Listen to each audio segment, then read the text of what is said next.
well-regulated militia being necessary to the security of a free state, the right of the people to keep and bear arms shall not be infringed. The Second Amendment. Thanks for joining us again today. This is Joe, normal co-host, Lee Castle. How you doing, Lee? Real good, Joe. Good, good. It's good to be back in the studio. It is. Feels great. We ventured out last time.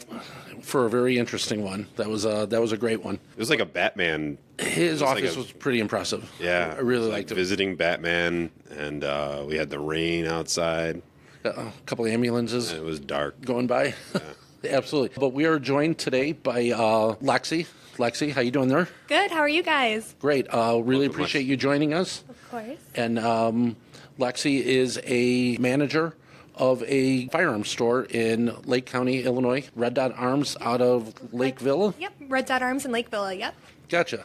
Well, that's pretty far up there, so we really appreciate you making the journey down to all the way down here to see us. Yeah, of course. One of the first questions I usually ask somebody, Lexi, is when it comes to the Second Amendment of the U.S. Constitution, what does that mean to you? Well, it means a bunch of things, but I want to say the most important thing, I mean, most people think of freedom and, stuff like that, but protection is really big for me. So just being able to protect myself and my family is probably what it means most to me. That's kind of what it stands for me.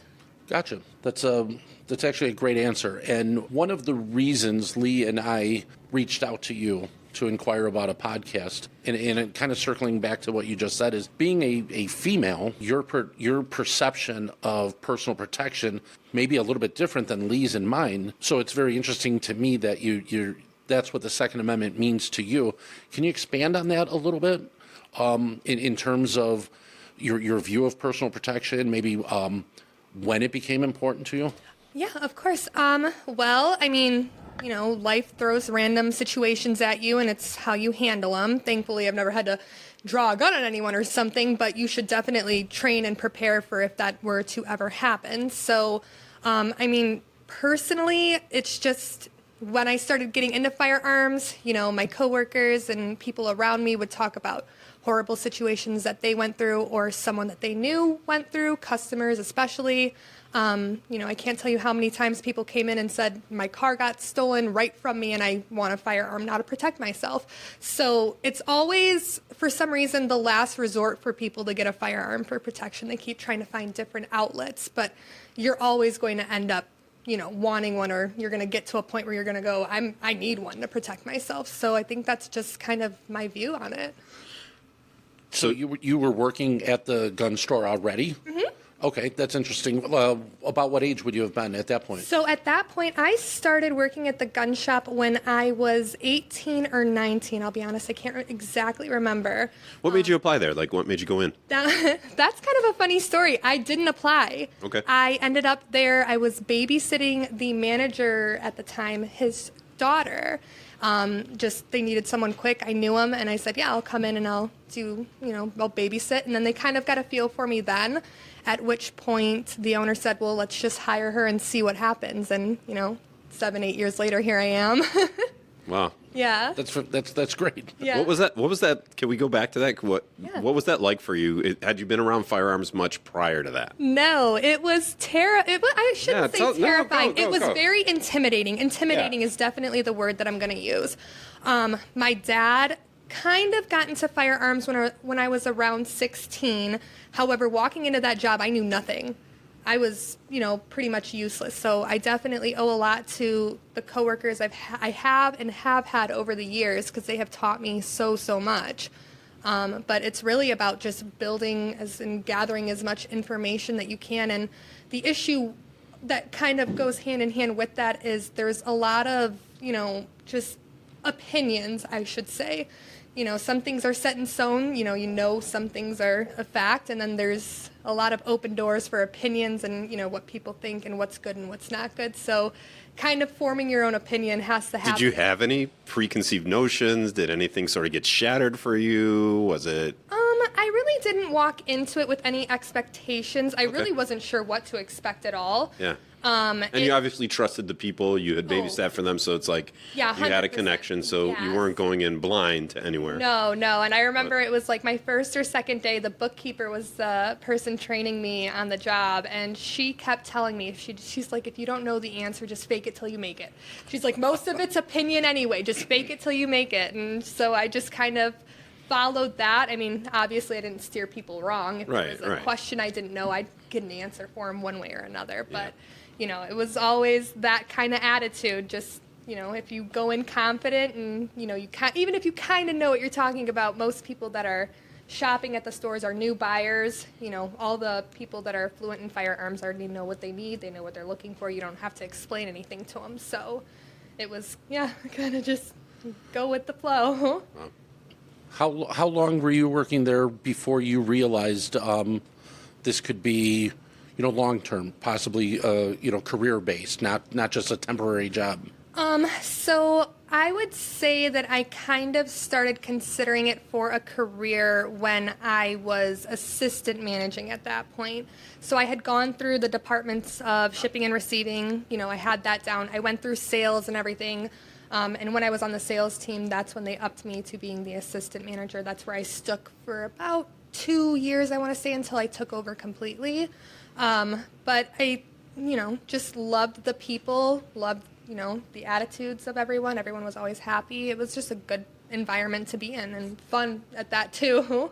So, do you find that more of your female customers gravitate toward wanting to deal with the female? Great question, Joe. So, I don't have a really big female base, to be honest with you. However, whenever I do come across one, usually they do want to work with me from there on out. I think there's just more comfort in being able to talk to someone that you can relate to a bit more than having a big dude tell you this is what you need and, giving you no option. I remember there's another store in our area. I remember this gentleman came in and he was working with me and he told me he was going to bring his grandma in to meet me because he went to another shop and they were trying to sell her a Taurus Judge. Perfect. For his 80-year-old grandmother. So, just the right fix. They kind of saw that as an opportunity to get something off the shelf that's been sitting for a while. Right. But so you gotta worry about that because that happens a lot. I could see that, and for those, anybody listening that is not familiar with the Taurus Judge, what it shoots, I believe, is you have the option of a 410 shotgun cartridge. Yep. Yeah. And is it a 45 caliber? 410 and maybe? 45 long Colt. Okay. Yeah. The Governor, which is Smith & Wesson, that one you can shoot 45 ACP. Okay, maybe that's what I'm mixing up with. But either way, quite a bit of recoil. Quite a bit. Maybe not an ideal firearm for somebody that hasn't dealt with them very much at all. I would say not. Depends on the grandma, but you're probably you right. never know. But since he seemed pretty shocked by the idea, I would assume that was not his first choice for her. That's pretty funny. Yeah, it's stuck with me since then. I just could not believe it. So at your guys' store, is it also a range or is it a store only? So we do only have a store. We don't have a range on site where we're located right now. We just don't have the room for it. Mm-hmm. Obviously, eventually we want to be able to expand, open a range, but that takes a lot of time and a lot of money. Lots and lots of money. So we lease land up in Trever, Wisconsin. It's an outdoor range, so we just shoot there. We just have our classes and stuff outdoors. Great. The outdoor ranges are nice too. A lot of times you have more training options compared to an indoor range. 100%. Yeah. So it's nice to have that option. Yeah, I want to know what you're in the firearms world. What are you excited about right now? Is there any? Well, first of all, are you into firearms yourself? Yes, I am into firearms myself. I haven't been, when I was on sales, it was a lot easier to keep track of what's new, what's coming out, and being able to look forward to all that stuff. You feel like you're a step or two removed from that at this point? Just a little bit. When I'm doing paperwork and handling day-to-day operations, it's hard for me to keep track of what every gun manufacturer is doing in the world. Thankfully, I've got the sales guys. They come to me, they talk to me about SHOT Show, and this person's releasing this or that, and so I have an idea But as of right now, from what I know of, there's nothing that I'm looking forward to too much. I have always been a really big FN fan, so if Was that your first firearm? What was your first foray into guns? So I decided when I first turned 21, my boss was a really big Springfield fan, and I, for whatever reason, fell in love with the Glock 43 for my carry pistol. Sure. I turned 21, I had my CCL app in, I had everything ready to go. So the first firearm that I personally purchased handgun-wise was a Glock 43. It's hard to go wrong with that. Right, yeah, and then with that I ended up getting a birthday present for a Springfield 911 as well that same time. Interesting. I don't recommend it. Let me say that now. It's very interesting you mentioned that, and I have to interrupt you because one of the reviews I just posted, maybe a couple weeks back, just posted on our website was a review on the Springfield 911 that my wife had bought and had several, went back and forth back to the manufacturer a couple times, and in the end, I basically told him, I said, this is obviously a concealed carry firearm that I have zero confidence in. So it's basically a paperweight now. And I will say this, they bought it back. What? Yeah. Every dollar? So I was impressed that they understood where I was coming from, and from a customer service standpoint, I was happy that they bought it back from us. And that was, I'd have to go back, but I think that was the fall of 2019. And as of January 2020, I don't think they're selling it anymore. I would be shocked if they still were. I don't know if she had the 9mm or the 380 version. I had the 380, and I wouldn't trust that thing at all. Yep. No. That's the point we got to. Yeah, Wow. it is so bad. And I knew that 380 ammunition is usually finicky as it is. You know, if you have a 380 gun, you got to figure out what ammo it likes because they don't all feed, correctly. But anything I did to that thing, I could not figure it out. Polishing feed ramps, I was just doing anything I could possibly think of, and it would jam every single shot without failure. So it's a paperweight for me, but I do know what you're talking about. I had a customer send his back, and they sent him a Hellcat instead. So, yeah. At least they're standing behind their product, Right, which is better than some companies. Yes, very true, very true. Sorry to completely get you off track there. No, you're good. Yeah, but first gun I bought was just a basic Glock, and then I got gifted that Springfield, and from there I kind of got more into FN.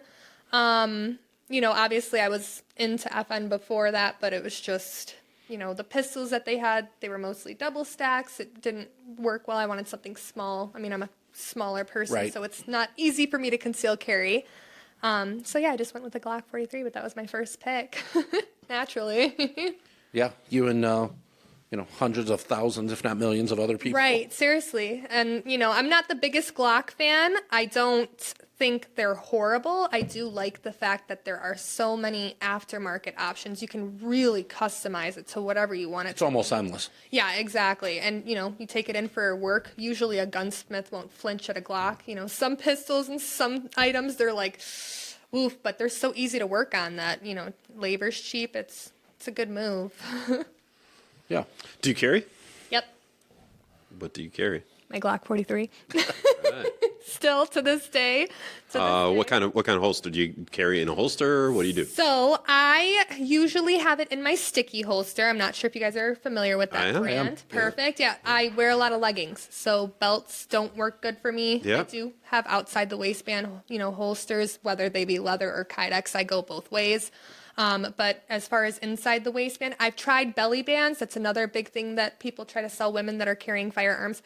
Not comfortable. Not comfortable, especially if you had a job where you're sitting most of the day. It puts a lot of pressure, and you got to have it pretty tight on there. So I've always just stuck with sticky holsters. And you find that works just fine with like your leggings? It feels secure? Oh, it won't move. You certainly have a gun that's the right size for something like that. Right, so. yeah. I wouldn't go as far as putting a full size in a sticky holster and expecting it to stay, but I had a customer that had a Glock 17 that he used a sticky holster with, and he would do outside work all day long, and he was like, this thing doesn't move. It is there. It's stuck to my body, and No he was kidding. confident in it. Mhm. I've seen them. I'm familiar with them. I have zero firsthand experience with them. But that surprises me a little bit with the Glock 17 getting a little bit heavier. And, Yeah. if you're working outside and you're moving around, movement of that and possibly falling out was always bouncing around in my head. Right, yeah. Thankfully, I've never had any issues. The biggest gripe that I've ever heard about sticky holsters is reholstering your firearm. But in a realistic situation, if you were to draw your pistol and shoot someone, you're not reholstering your gun. Right. That's not going to happen. So I never viewed it as a problem to me because the only reason it would come out would be to be used. If I'm training, it's all outside the waistband training. Speaking of training, do you have a routine? Do you have do you have a preferred method? Do you dry fire? So let's see. I don't have a routine for training. I kind of take whatever's thrown at me. I've done a ton of pistol training, some rifle training, shotgun as well. I've done more shotgun and pistol than I have rifle. Just naturally, my boss is really into shotgun training, so him and I would go for like 2 hours and just shoot nothing but 12 gauges the entire time. Wow. Yeah, my shoulder hurt a lot. But I just kind of take whatever's thrown at me. Obviously, I've done, concealed carry training. I've done random skills and drills trainings where we, mess around. We do the FBI shooting qualification, the Marine shooting qualifications, time ourselves and kind of go from there. But I just kind of get out to the range as much as possible. But Do you recall your first experience with training with your firearm? The first time I ever went out to the range, and I'm going to consider this training since I was with my boss, and he's always been the person that has trained me. It was a really, really hot summer day. It was really, really hot. We were outside. But I just remember getting really frustrated with myself because it's hard when you're out there in the beating sun, your hands are sweaty, you're trying to hold your gun as tight as you can, but, I'd shoot and then it just kind of pop up and my hands were so slippery. Since then, I've learned about all those pastes, like chalk paste that you can put on to, like, help with that and stuff. So I've learned a few tips and tricks, but yeah, that would be my first. And I wasn't intimidated at all. Good. It comes with practice. That was something that I knew. And I've gotten a lot better since that day, so thank goodness for that. That's great. Did you say your boss is he's a trainer up in Lake County area and stuff like that? You said he travels across the country. Yes. Do you want to give him a plug? Do you want to throw out can people walk into the store and sign up for a class? He can go anyone can go on the website and sign up for a training course, red.arms.com/training, even through our main website. But we offer a ton of classes. He's a great instructor. He can be, kind of intimidating. He's very serious about firearms and training. So if you go in there with an open mind and you can take criticism, then you'll be fine. But, I think that's a big thing that some guys struggle with is taking that criticism when they're out on the range. Without a doubt. Yep. There's one of the issues that I see in the gun world is there seems to be a certain amount of arrogance, whether it's kind of a culture that's built into a store. There's one here not too far from us. There's two, actually, that it seems like there's a lot of arrogance, and that frustrates me because it can turn off somebody that's new. I think it does. Yeah, I agree. We had actually interviewed another store owner over here in Minooka, Voodoo Firearms, and one of the things I really like about Joe Schiavone is he is 100% willing to listen and answer any question, and it could be something that we would look at and go, how would somebody not know that? You might be thinking that in your head, and he approaches it like at some point all of us didn't know Absolutely. the question that person's asking. And I think that's really benefiting his store, just being that willing to listen and educate people. Right. It makes a world of difference. But I think it can also help when an individual is training, no matter how long you've been training, no matter what you have trained, you can always learn something. And if it's going to make you better, why would you want to close that door? Right, absolutely. Yeah, I mean, I can't tell you how many times. It's a big saying in the shop, you will never know everything. It's always changing. Things are always moving. You will never know everything when it comes to firearms. It's impossible. There's an interesting thing that happens. I think, when I was a kid, my dad, God love him, he had interesting sayings sometimes. And one of his was, sometimes all you have to do is give a guy a gun and a badge and it goes to his head. Oh, yeah. And sometimes just the gun is enough to. I found that in general, even sales people at a gun store, they're trying to be helpful. Lexi, your family, did you come from a firearms family? No. Really? Mm-mm. So how receptive were they? When I say they, I mean, I'm going to start with your parents. How receptive were your parents at, 20, 21 years old, wanting to, purchase and bring a firearm into the house? So my dad already had some. He, again, started dabbling in it when I was about 16 or 17, but it was never like a huge hobby for him. My mom is where my dad's fine. My dad's got no problem. My mom, however, she's not crazy about the idea. Naturally for a daughter, she wants her to do something, bigger and better and all this stuff, which I can't blame her for. She'd call me an arms dealer to her friends at church, and my daughter, the arms dealer. Yeah, exactly. She's an arms dealer. And I was like, Mom, please, stop referring to me that way. That is, I run a gun shop, or at that point I was just sales. I'm like, I just work at a gun shop. I'm not an arms dealer. Right. You're making me sound horrible to these people. So she was definitely. It took her a little while to warm up to it? Oh, it's I don't even think she's warmed up to it yet. Even now, after a few years? Even now, huh? yeah. I know I played a prank on her. Maybe it was 6 months or something ago. I had to drive my boss to the airport, and since I, have a long commute, it was on my way home, so I got home early that day. So I lied to her when she got home from work, and I told her I got fired, and she got super excited. She got so excited, and I'm like, why are you happy right now? I got fired. And she's like, well, that's okay. Like, I didn't want you working there anyway. And I'm like, all right. So, yeah, I still know where she stands on it. That's funny. So I safe to say she's not into firearms? She is not.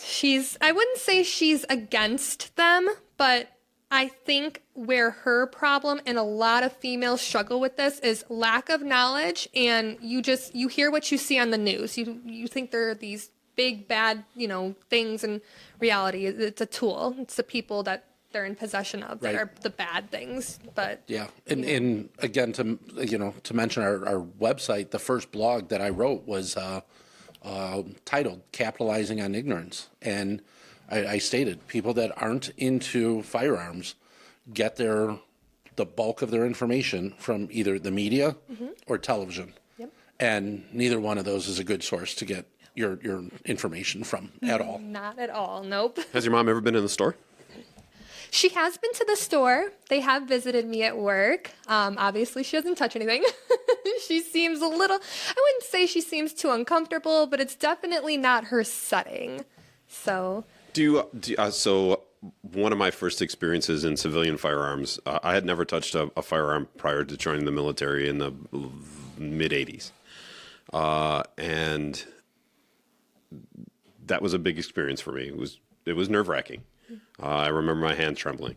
Right. I remember loving it, and that's why I still am around firearms today. But when I left the military for the first time, I got a job at Midwest Sporting Goods in Lyons, Illinois. It was one of the only Cook County gun stores for the longest time. Might still even be, possibly. I'm not sure. Yeah, I'm not sure about that.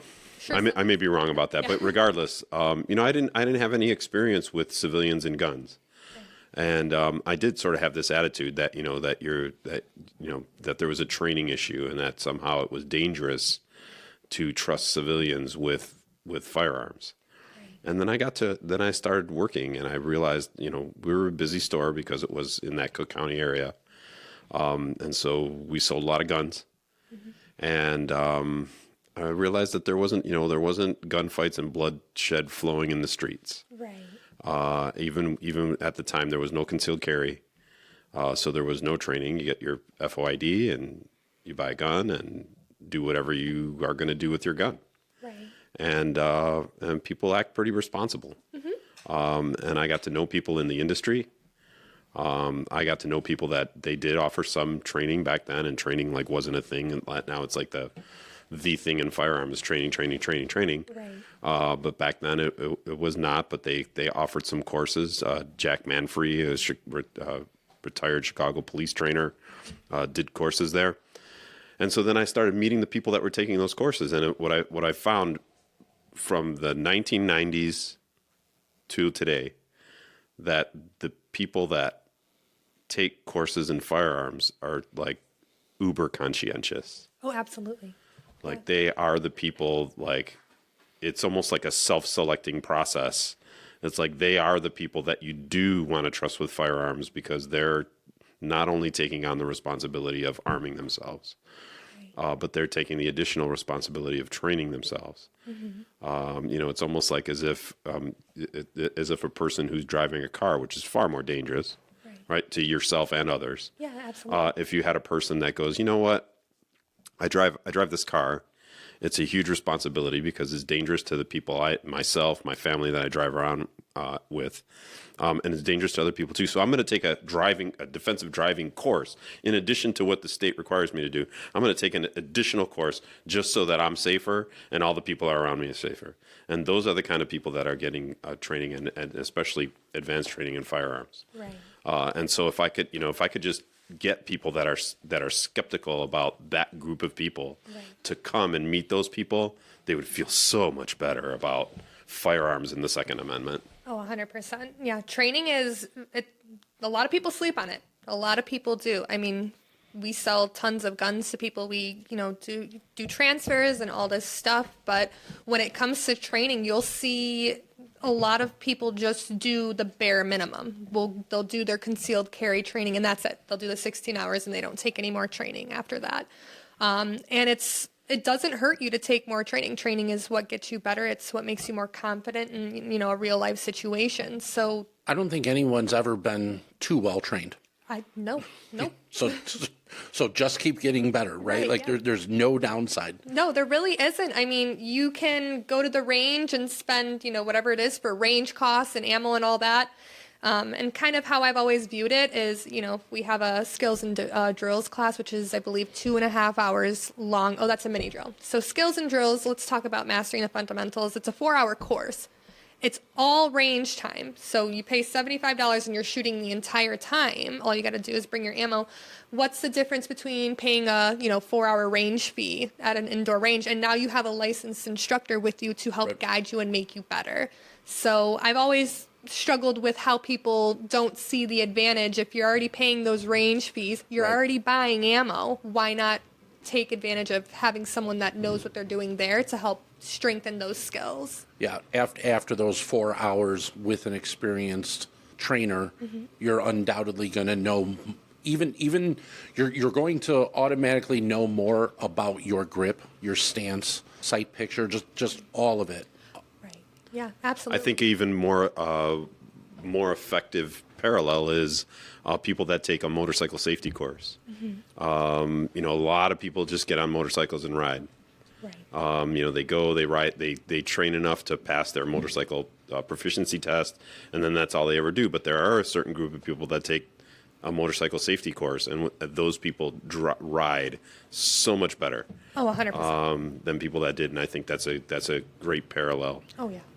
They take that extra step to learn their bikes, how to control their bikes, how to stop it, how to emergency stop.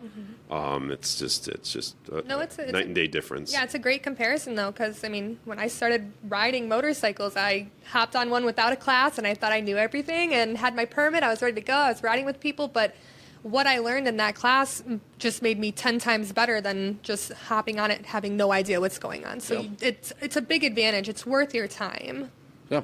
In both of them, in the motorcycles and the firearms. Yeah. So you've been at the store for several years now, Lexi. So I'd like you to just kind of recall, say 2018 or 2019 sales, type of customers, and then as 2027 in the pandemic that we went through, how did that affect sales? Well, let me digress for a moment. I'm sure it boosted sales because it did across the country. Right. What I'm probably more interested in is the type of customer. Okay. Yeah. All right. Yeah, So trends and trends changes and stuff. changes, What have you absolutely. seen? So pre-pandemic, when we're looking at 2018, 2019, we just had the clientele that we were used to for years. You had your gun guys that were super into guns. They were always in the shop, either buying a firearm, having one transferred in, yada, yada. And then, you had your, kind of medium. They didn't know nothing, but they didn't know everything. Casual. Casual, just your typical customer. And then, a few little sprinkles of, new buyers here and there. Sure. But it was a good mix. It wasn't overwhelming or anything like that. We were, going good. Fast forward to 2020 is kind of when all hell broke loose. Right. Not just for us, but for everyone. The shop was packed 24/7. It didn't matter if there were so many people. I would probably say, from a sales standpoint, I worked with a lot of new gun buyers during that time. A lot of people. There were people I had to dismiss out of the store, and I told them no, they couldn't have a firearm because. For what would be a reason to dismiss someone? So there's many reasons that we can dismiss a sale, but the biggest one that I came across during 2020, I would say, would be safety concerns.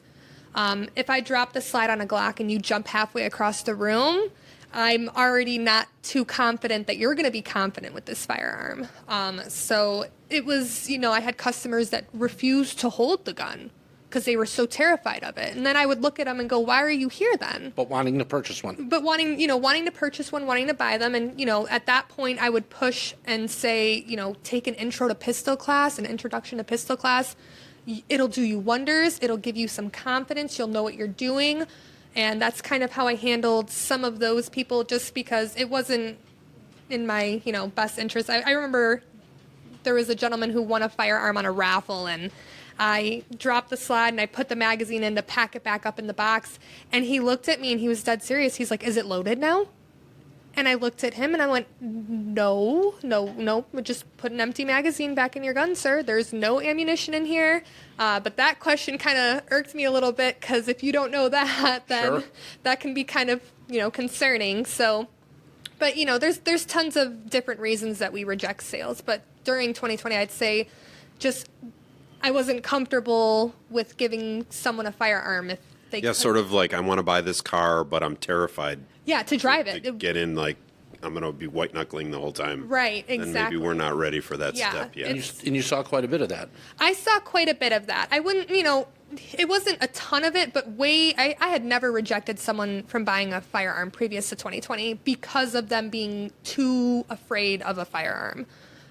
So that was a learning curve for me, and most of them would walk out relieved that I said no. It was almost like they thought they had to do this. I think people did feel that way. I know in the training realm, I had people that came for training that never imagined that they would, like, literally those words came out of someone's mouth. Like, I never thought I would have to do this. Yeah. People were really afraid. They really were. I didn't like it. No, it really wasn't great. no. I'd say the worst part was when they, with everything going on with Kyle Rittenhouse, they were rioting in Kenosha, and how close we are to the Wisconsin border. Sure, that's valid. And they talked about rioting in Antioch, which is where he was from. That's the town above us. So we're like really close to that border. We didn't see any of the rioting. It didn't look like anything really took place. But that day there was just a huge, everyone almost in Lake County was either at the store or calling the store. Everyone wanted ammunition. We were limiting it because we couldn't get too much. Real hard to come by in general.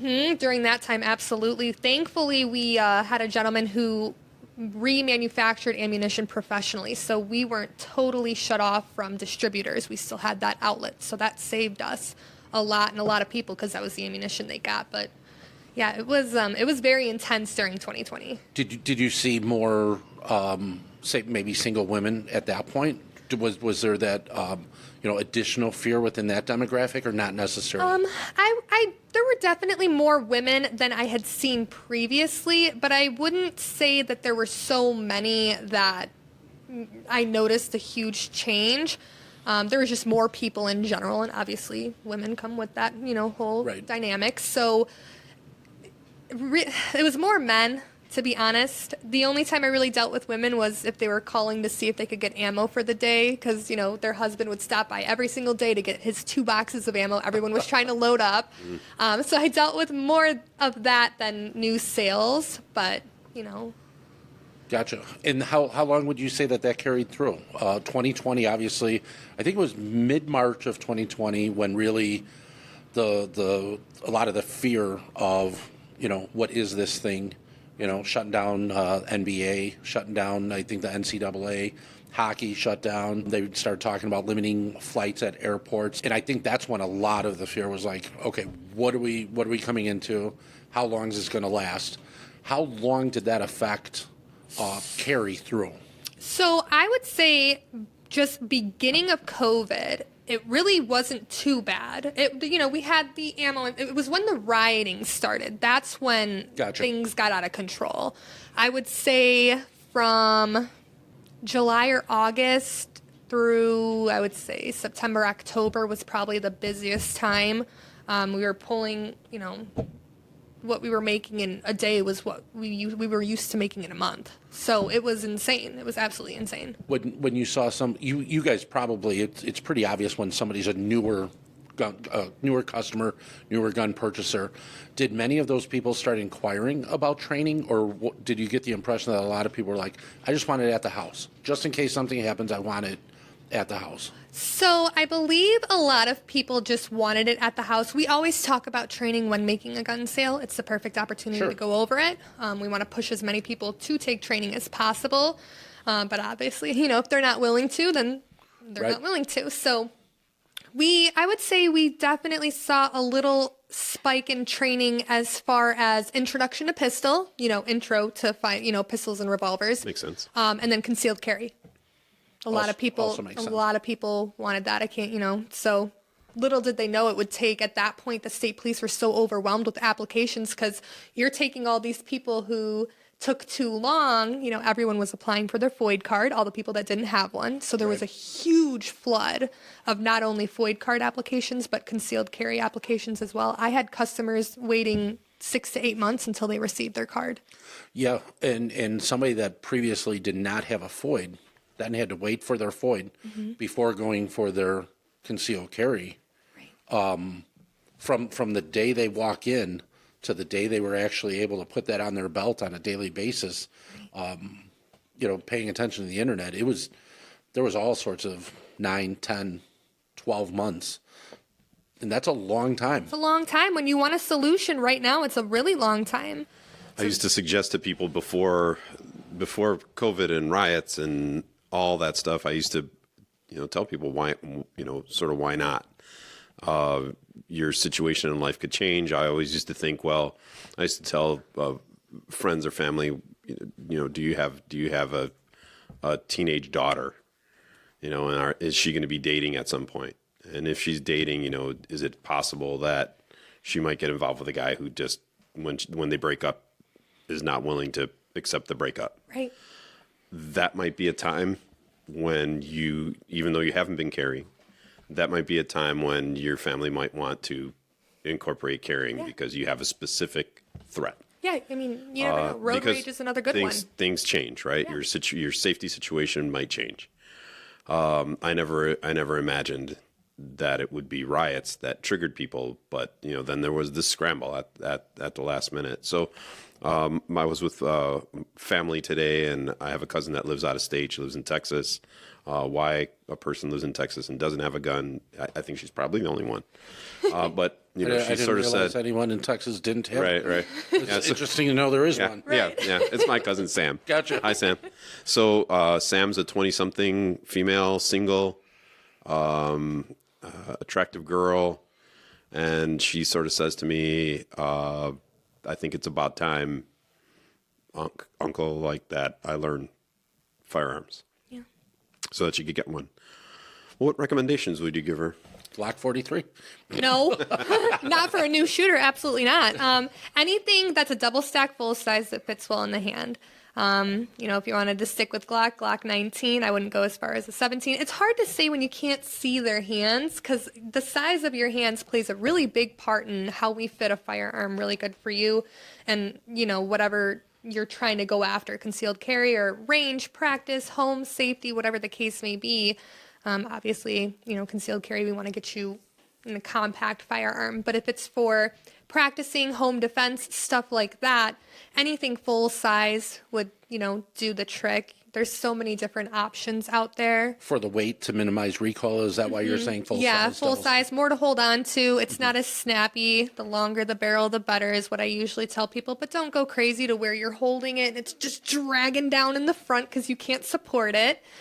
So like I said, Glock 19 is one of the ones I've always told people to look into just because, again, there's so much out there for them.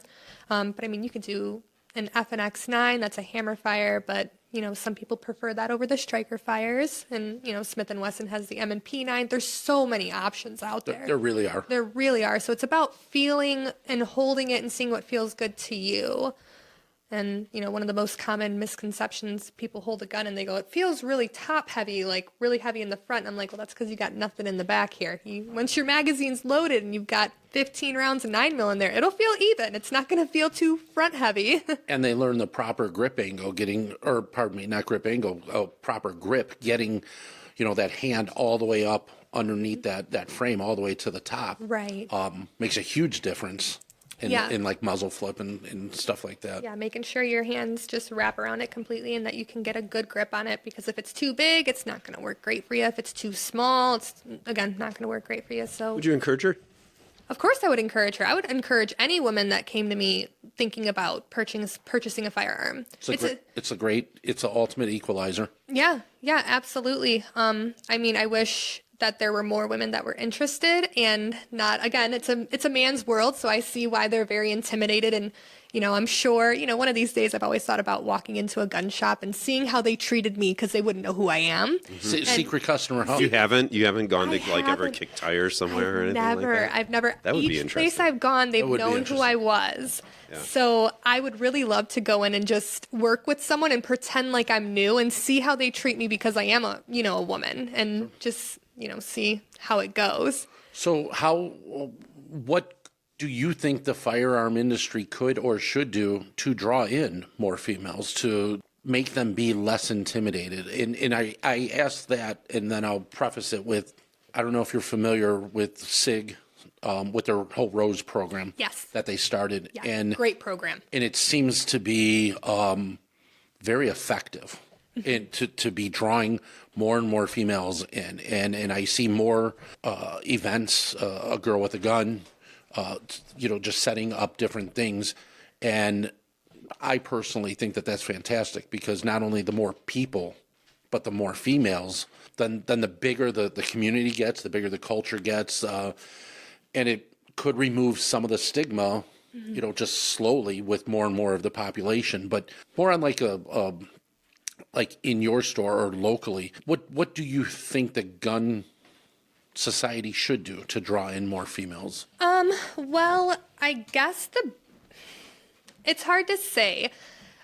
I mean, obviously when someone walks into the store, male or female, you don't want to be made out to seem like you don't know what you're talking about or anything like that. And I guess that is what I've seen the most, is I think people, or specifically women, kind of get embarrassed because they're kind of newer to the game.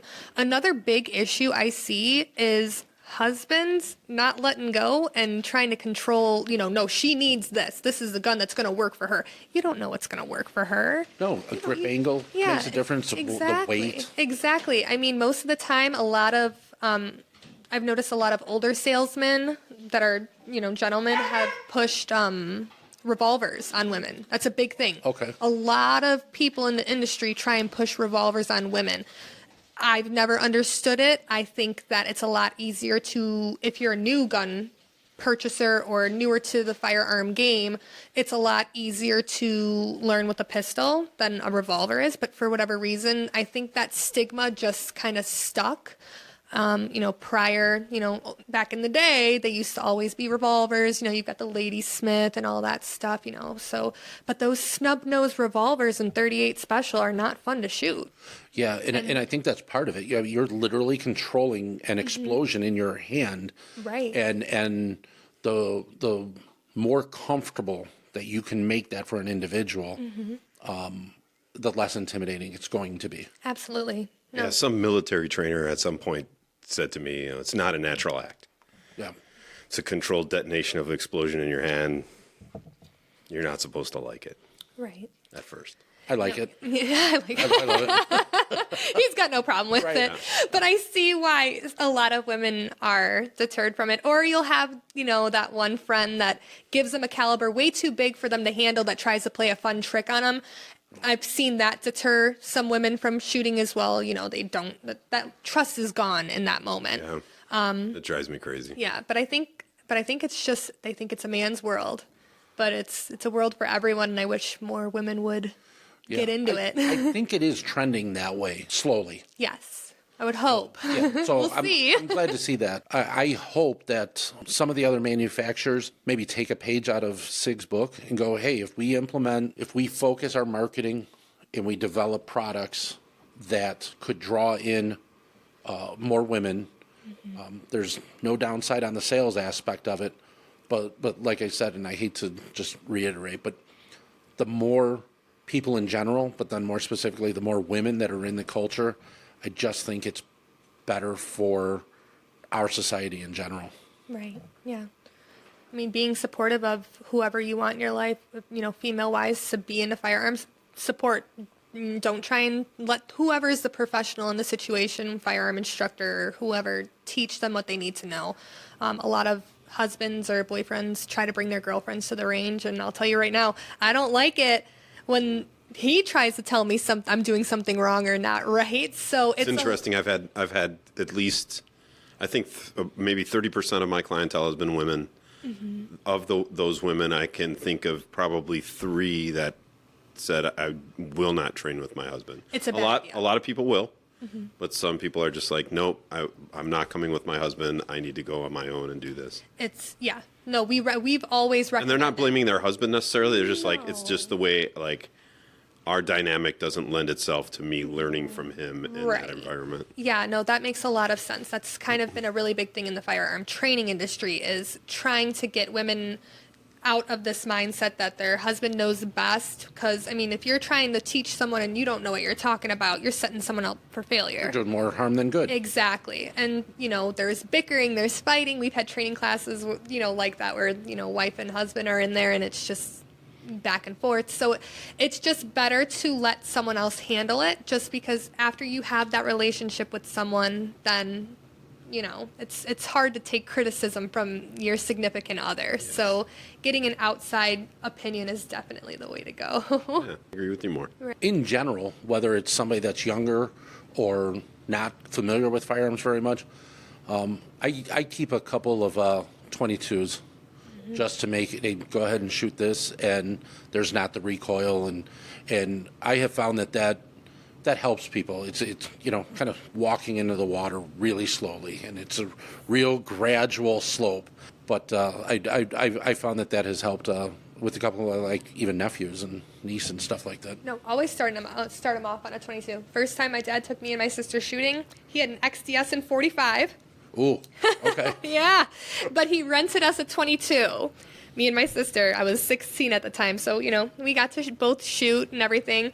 He popped one round off of that XDS and turned back at us and was like, you guys want to try it? And I went, absolutely not. Good answer. Absolutely not. I saw how you handled that, and you could barely handle that. It's a too small of a gun for that caliber. Yeah. Way too small. So 22 is definitely the way to start. And even if you're plinking with that for a few months before you decide what you want to work up to next, it's good to control. Ammo's cheap.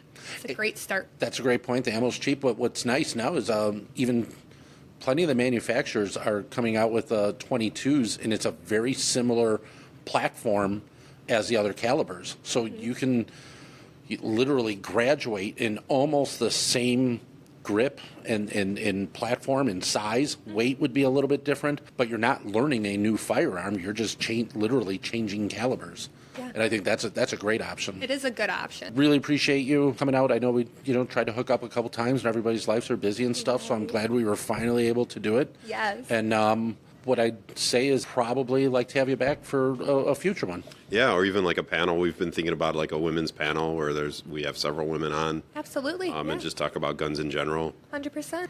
Lexi, thank you very much. Yeah, we really appreciate it. Yeah, thank you guys for having me. Hope this one goes viral. We'll hope. We'll big see. It will.